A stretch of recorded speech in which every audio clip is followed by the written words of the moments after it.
Hey, this is Kaufman is a live YouTube channel. I look at comic books new and old, and today I'm continuing my series of the Revenge of the Sinister Six from Spider-Man 1992. This is a Marvel comic, Spider-Man number 20 by Erik Larsen. He's on pencils and inks and writing on this issue. Pretty classic cover here. Got this character named Solo, who's kind of like a Punisher character. And Spider-Man on the cover here, he's got these giant cybernetic web guns that he's built, which we'll see in this issue. Lots of shot casings going everywhere. We got the Sinister Six down here on the bottom, all getting shot up by Solo, it looks like, with some of the heroes in the background looking horrified at what's going on here. Really like the color. Again, a lot like the first issue of the Revenge of the Sinister Six storyline, where the cover had like a brown background with the Sinister Six, and it had Spider-Man and Ghost Rider hopping out in the front cover. And similar style here on this cover too, where the heroes are colored all in blue, and we got the villains down here, they're all in black and white. So your focus is on the two main heroes. And of course we got a great Spider-Man face, and I love the coloring here. How on the costume there's no webbing on part of it, where the colorist is meant to color in the shade of the guns going off. Looks really great. Awesome cover here. This issue is called Showdown. Again, it's part 3 of the Revenge of the Sinister Six. We get Nova showing up here. And if you didn't listen to my last video, in part 2, we found out that that issue and this issue are both only 12 pages long, because Erik Larsen's house burnt down the same month that these issues were coming out. So Marvel had to switch things around so he could meet his deadlines. And there's a backup story in this issue as well. And that makes up some of the missing pages here. But the Larsen stuff's what we're going to be concentrating on today. He's a big fan of Nova. He wrote his own Nova series for Marvel as well in the late 90s. So he likes lots of guest stars. We get Deathlock here in this issue as well. Nova just shows up to check on Spider-Man. He could sense it on his sensors, and he just wanted to make sure he was okay. And he gets called off to go join the New Warriors, so he can't stay. I like this panel a lot here of all the buildings in the background and the clouds too. And Larsen's really just drawing the crap out of the city here in every panel, all throughout this book. Lots of really, really good pencils and ink work here. Get a great alleyway here. Deathlock. I always love these kind of panels with just one long panel and 4 smaller panels here.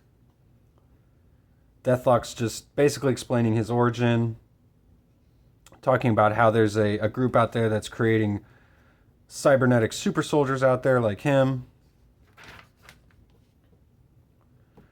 We get this character Solo, who doesn't like the Sinister Six. He wants to kill them all.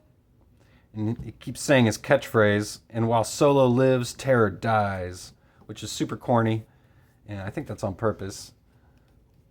He's kind of a comedic character, over the top violent, and over the top cheesy too, is how Larsen likes to write him. We get the Hulk here waking up. He got smashed in the last issue, and he says, "Inevitably, gentlemen, Hulk will smash," and he hops off. Some really quick faces here, and a few of these panels are pretty quick, I think. In this issue, like I said, Larsen was probably pressed for time, but at the same time, some of the panels have tons of detail in them, where he's just, like I said, really doing a lot of work within the panels. So A lot of give and take in this issue, but I really don't think the quality drops at all. It's still a standout issue, I feel like. So we see Peter here. He's making these new web guns. And him and MJ are kind of having a little squabble. She wants to do a nude scene in this film she's got coming up, and Peter doesn't want her to do it, of course. Really like this face on Mary Jane here. But she's got to run. She's got a movie to go film, so Spider-Man goes out to try and confront the Sinister Six, but he gets intercepted by Solo here. This is a really great page. Like I said, just lots of little drawings everywhere on the city. I like the web kind of hanging down off the panels here. That's really cool. And like the power coming out of Solo here. I love the way he draws all this power around him, shooting out. And he's standing up here on the Daily Bugle. And he throws a tracker onto Spider-Man. And then we find out Spider-Man actually was tracking the Hobgoblin too. So Solo is tracking Spider-Man while Spider-Man's tracking the Sinister Six. And it leads them to this warehouse. It's a research facility where they're working on interdimensional travel, which is something Dr. Octopus is interested in. So Spider-Man infiltrates the facility, uses his big web guns here, but he's quickly disposed of by Octopus's metal arms, and he smashes Peter's web canisters, and the web just goes flying out everywhere. That's a really cool panel. There's just webs everywhere. I really like that one. Some good sound effects here too by Chris Iliopoulos on the letters. I like his lettering work here too. Really solid stuff. I want all these t-shirts right now. Definitely. Especially that Wolverine one. So again, some really awesome sound effects. Braka, braka, braka. Solo wastes Mysterio here. Really nice shot of Spider-Man. I love the way it's colored too. Like the lighter colors here. Spider-Man finally gets at Doc Ock. And Solo's wasting all the rest of the Sinister Six. This is very, very Larsen-esque here. Braka, braka, braka, all the sound effects. Die, die, die. Very much like something you'd see in Savage Dragon. And then just a giant explosion here. Braka-coom. And Solo thinks he's killed all of the Sinister Six here. And he's lining up Spider-Man as well. But we find out that this was all an illusion created by Mysterio, and the Sinister Six actually got out of there before he started murdering all of them. And that's the end of the issue. So, like I said, only a 12-part issue. And a 12-page issue, I should say. And then we get this Diabolic Part 2. Nice splash cover here. I like the colors on this backup story. Not really much to it, though. Like this panel.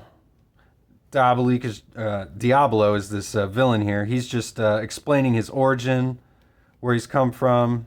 We last saw him in Fantastic Four number 33. Again, some cool colors here. These are some nice pages.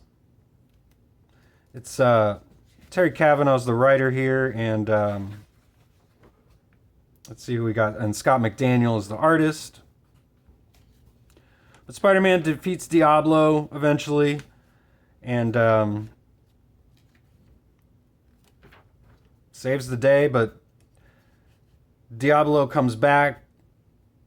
He realizes he was just tricking Peter. But the treasure he was after disintegrates in his hands, so all of it was for naught. So like I said, not much to the backup issue here. But I really like the Spider-Man story. It's a lot of fun stuff. I'll be looking at issue 21 coming up next. It's Revenge of the Sinister Six Part 4, where Spider-Man gets his infamous cyborg arm here. And we got Deathlock. Really, really awesome cover here. I'll be looking at that one next. So go check out my channel. I post every day, daily comic book reviews, and please subscribe if you haven't, and I'll see you on the next video.